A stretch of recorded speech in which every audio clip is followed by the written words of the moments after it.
Karibu katika episode ya pili. Tunasonga mbele pale ambapo tulikuwa tumekomea katika episode ya kwanza. Kumbuka kwamba Mwamba Ben alikuwa ndo kwanza anarudi nyumbani na bidada kutokea katika kazi nzito sana. Sasa Mwamba Jehuni akiwa amefika hapa nyumbani, sindo akashangaa kumwona Ben ameongozana na haka kabidada. Kamlaumu sana, akamwambia wewe jamaa wewe, yaani unashinda na huyu bidada wakati wote, umesahau kabisa majukumu yako ya kazi. Lakini Ben akasema siku ya leo ana mpango wa kulala kwa binti hapa, kwa anaomba kwamba jamaa asiwe bize naye sana. Lakini jamaa akamvuta akamwambia njoo lale kwangu bwana, unalaje kwa binti? Umemuoa huyo binti au ni mpenzi wako? Sasa bidada Beck Junior anapoyasikia hayo maneno huko ndani wanavyofokeana wawili hao, alicheka sana yani. Na dakika hizo hizo bidada Beck Junior akapokea simu kutokea kwa mama yake akisema kuna mgeni amemtembelea, kwa anatakiwa kuwahi sana nyumbani. Kwa bidada akawahi nyumbani, kufika ile anagundua kwamba rafiki yake alikuja kumtembelea hapa. Na lakini uwezi kuamini, rafiki wa bidada ndio yule mwanamke ambaye alikuwa anafanya katika ndege kazi na akaguswa matiti yake kuna Mwamba Ben. Sasa bwana Mwamba Ben akawa ametoka kule chumbani kwa Mwamba, akawa anakimbilia huku juu kabisa ya gorofa ambako bidada alikuwepo. Ile kufika juu ya gorofa, sio anakuja kugundua kwamba yule mwanamke alikuwa amemshika matiti kwenye ndege yupo pia. Akawa ameshtuka, kwa bahati mbaya akateleza akajikuta amemshika tena mwanamke huyu matiti kwa mara ya pili. Sasa tukirudi huku katika familia ya kitajiri, mama yake na Ben alikuwa ameshtuka katika ndoto na akawa anasema anahitaji kumtafuta mganga wa kienyeji angalau aweze kumtibia mwanae, kwa sababu anaona mwanae utafikiri akili sio za kwake kabisa yani. Mama mtu anasema yani mimi siamini mwanangu anaweza akawa anamshika mtu matiti kwenye ndege alafu anamkumbatia kiasi kile, huyu mwanangu atakuwa amelogwa huyu. Tukirudi huku upande wa pili, bidada Beck Junior anamshangaa Mwamba, yaani unamshikaje bidada matiti? Asijue kwamba sio mara ya kwanza Mwamba kumshika huyu bidada matiti, ila bidada kutokana na ushamba na ubize mwingi alikuwa hajasikia taarifa ya kwamba huyu jamaa alimewahi kumshika huyu bidada matiti kwa mara ya kwanza. Hasa Mwamba Jehuni aliposikia makelele, si ndo akapandisha juu kabisa ya gorofa huko, akagundua kwamba yule bidada aliyekuwa ameshikwa matiti yupo tena huko, akampatia pesa. Lakini bidada awamu hii alikataa zile pesa, akazitupilia huko. Kaanza kusema ni wapumbavu, mnaenjoy sana kushika matiti yangu alafu mnanipa pesa, kwa maana hiyo mnanilipa mimi kushika matiti yangu, si ndio? Basi Mwamba Jehuni akaomba sana msamaha. Yaani anayefanya makosa ni Beni, lakini Jehuni ndo anaomba sana msamaha, alafu akambeba bidada akaenda kumlaza ndani. Sasa huku juu ya gorofa bidada Beck Junior akapokea simu tena kutoka kwa mamake. Mamake akisema kwamba anahitaji amkopee pesa fulani hivi. Sasa uwezo kumkopea mamako. Kwa lugha nyepesi ni kama mama alikuwa anaomba pesa, alafu bidada hana uwezo wa kuipata pesa hiyo. Sasa bwana, ile video ambayo ilitapakaa katika mitandao ya kijamii ikimuonesha Mwamba Beni akiwa amemshika yule bidada matiti imesababisha maafande kuanza kumtafuta sana Beni kutokana na uzalishaji ule aliokuwa ameweza kufanya. Lakini ukumbuke kwamba Beni alishamalizanaga na bidada. Sasa hatujui kwa nini ile video imeweza kutapakaa tena. Wakati huo maafande walikuwa na timba mpaka katika maeneo ya hoteli huko wanamtafuta Beni, wakiwa wanafahamu kabisa jamaa anakaa katika hiyo hoteli. Lakini bidada hajui chochote kinachoendelea, ila akashangaa kumwona Beni anasema naomba tafadhali nisaidie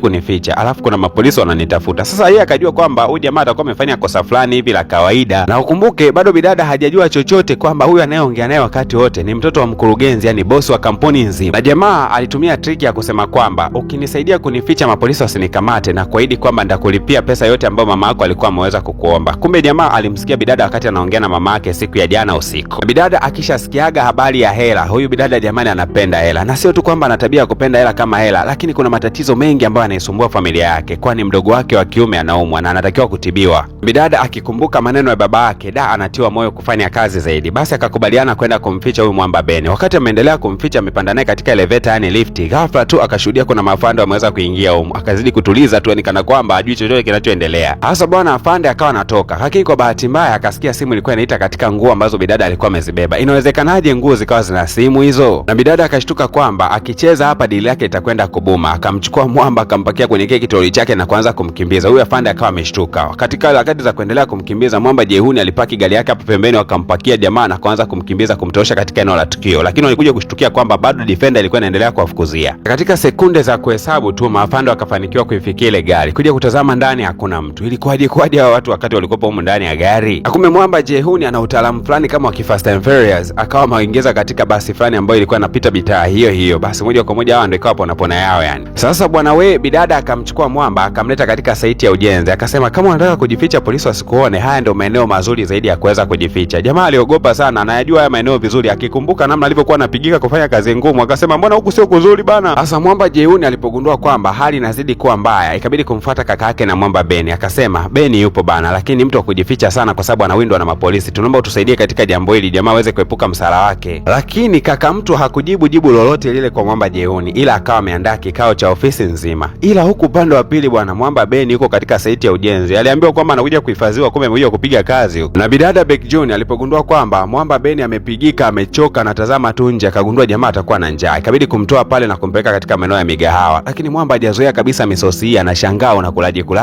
Lakini kama ilivyo tabia ya Kitimoto, Mwamba alipoonja tu akasema, "We, Kitimoto ndo tamu kiasi hiki, kuanzia leo mimi ndio balozi wa Kitimoto rasmi." Mwamba akaanza kula mapisi makubwa. Lakini wakiwa hapo katika eneo la mgahawa, kuna taarifa ilikuwa inatangazwa katika eneo la televisheni, na hapa ni kaka mtu alikuwa anataka kuzungumza, ila kwa bahati mbaya hata kabla hajamsikiliza mazungumzo yakafika mbali, wakashangaa kuona kwamba kuna taarifa inakuja kwamba jamani, kiongozi anakuja, kwa hiyo tunatakiwa turudi site haraka sana. Lakini Mwamba Beni, wakati wafanyakazi wengine wote wameweza kuondoka, yeye peke yake alibakia pale mgawani, ana mawazo vibaya sana. Bidada aligundua sasa kwamba jamaa hayuko sawa. Lakini huku katika hoteli bado maafande wanapiga doria kila siku, wanaulizia yule Mwamba Beni amekuja hapo hapa, wanasema hapana, bado hajafika hapo leo.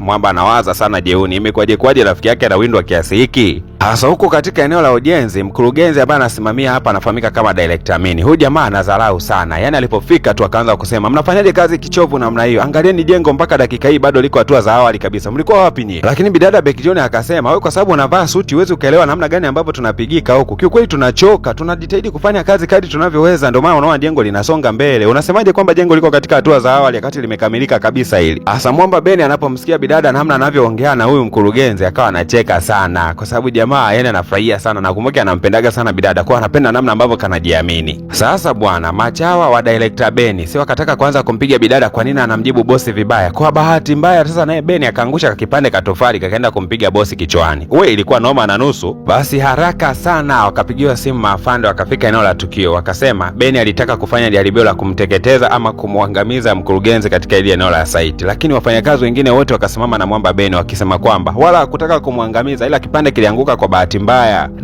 Mafanda wakajikuta wanakosa hata pause, yani wafanyakazi wote wamesimama na mtu mmoja. Sasa itakuwaje? Mbona kesi imekuwa ngumu hii? Lakini naye Jeuni hakukawia kufika eneo la tukio, kwa sababu kila wakati Beni amekuwa ni mtu wa matatizo tu, na Jeuni amekuwa akifika maeneo ya tukio kwa haraka sana. Jeuni kama kawaida, muda wote matatizo yote anayomkuta Mwamba Beni anatoaga mlungula mzito wa kifedha. Basi akaahidi kutoa pesa ndefu sana kwa huyu director na mambo mengine yaweze kuendelea haraka sana. Maafanda akawa ameondoka. Asa bidada, kama unakumbuka, alikuwa amemwahidi mamake kwamba atamtumia hiyo pesa awe na subira tu, lakini baadaye anamrudia mamake, anasema, "Mama, hizo ni pesa nyingi sana, naona kabisa sitoweza kumudu kwa sasa hivi." Lakini leo Mwamba Beni alifanya tukio la kijasiri kidogo. Aliomba kuelekea hotelini, mahali ambako anaogopa sana kufika kwa sababu maafande kila wakati wanamuinda leo, lakini aliomba kuelekea huko na lengo lake ni moja tu, Mwamba aende kule ili aweze kupatiwa pesa. Ila ndo akawa amekumbuka kwamba mamake amewahi kumpatia kadi ya matumizi ambayo ndani yake ina pesa mingi sana. Akasema basi nirudishe moja kwa moja kule kwa bidada. Lakini Mwamba kitu ambacho alikuwa hajui ni kwamba kutokana na lile zahama lililoweza kutokea siku ya jana pale saiti ya ujenzi, bidada akawa ametimuliwa kazi na akaambiwa asije akaonekana tena na yule kijana ambaye alikuwa naye siku ya jana, yani Beni. Hasa Beni kutoka alipoipata ile kadi yake ya benki amepanda juu kabisa huko ya ghorofa, akaandaa mapambo. Anasema siku ya leo nataka nikutane na bidada leo huku juu tuweze kuongelea kati mapambo haya na mataa yameweza kuwashwa. Na yule mkurugenzi katika saiti ya ujenzi naye ametimba katika ofisi, anataka haki yake, anataka fidia kubwa zaidi kutokana na kile ambacho Mwamba Beni ameweza kumsababishia, yani lile jeraha. Hasa huku nyumbani bidada Becky John amefika tu, anakutana na Mwamba amepamba maua kule juu ya ghorofa. Hapa anasema happy birthday to you, japokuwa sio siku yako ya kuzaliwa lakini leo itakuwa birthday yako. Bidada akasema acha ufala bana, nani unasababishia matatizo mimi? Umembenda mtu na tofali makusudi, alafu sasa hivi unaanza kusema mama birthday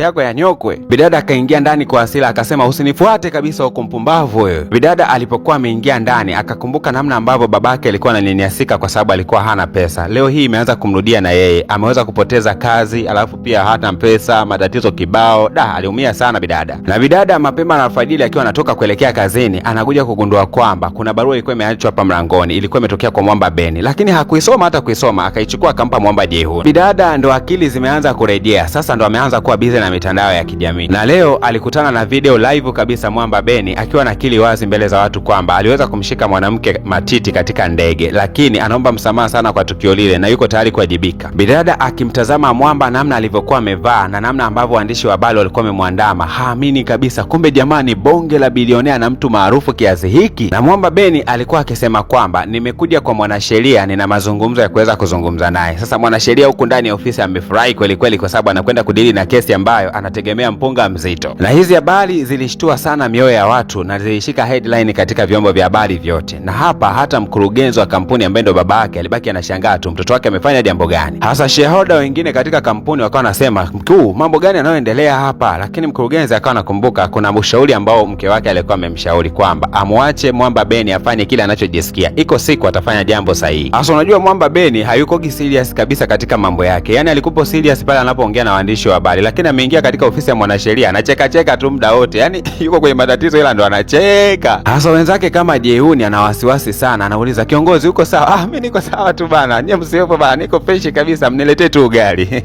Hasa naye bidada kama kawaida yake kila akifikaga ofisini huwa anasambaza maziwa. Sasa leo akaanza kusikia uvumi kwamba Mwamba Beni bana, inasemekana aliwahi kumshika mwanamke mmoja matiti katika ndege, lakini hakuishia pale, amekuja kumshika tena hata akiwa nyumbani. Hasa bidada ndo akaanza kuunganisha doti, akaja kugundua kwamba ina maana Beni alikuwa anamshika ni rafiki yangu, ndio maana ile siku alikuwa amemshika nyakati za usiku, kumbe ilikuwa ndo mara ya pili. Basi Mwamba Beni akamfuata bidada kwenda kumwomba msamaha kwa kumshika matiti kama mara 2 mara 3 hivi. Basi bidada akawa anaomba msamaha lakini yuko kimya tu, na hii scene ilikuwa inashuhudiwa sasa na bidada yeye mwenyewe akimwona Mwamba akiwa anaomba msamaha. Hasa bwana, hii issue ilichukuliwa kama nyepesi hivi, lakini ghafla imeanza kupokea uzito, kwani bidada inasemekana kuna wanasheria wengi sana wameanza kusimama upande wake, issue ambayo inaweza kusababisha Mwamba kufungwa kifungo hata cha miaka 3 gerezani. Lakini Mwamba Beni yeye akawa anachukulia issue kwa wepesi sana, yani anachukulia kawaida tu. Ila leo akiwa yuko kwenye chumba cha mwanasheria alishangaa kuna wanasheria wengine 5 wameweza kuongezwa kuhakikisha kwamba wanashughulikia kesi yake. Hapo ndio akashtuka kwamba kesi yake iko serious. Lakini Mwamba anacheka, sio kwa sababu ya nini, anacheka kwa sababu alimlipaga bidada fidia mara baada ya kumshika matiti, na walirekodi video ambayo bidada hajui kwamba alikuwa amerekodiwa. Sasa unadhani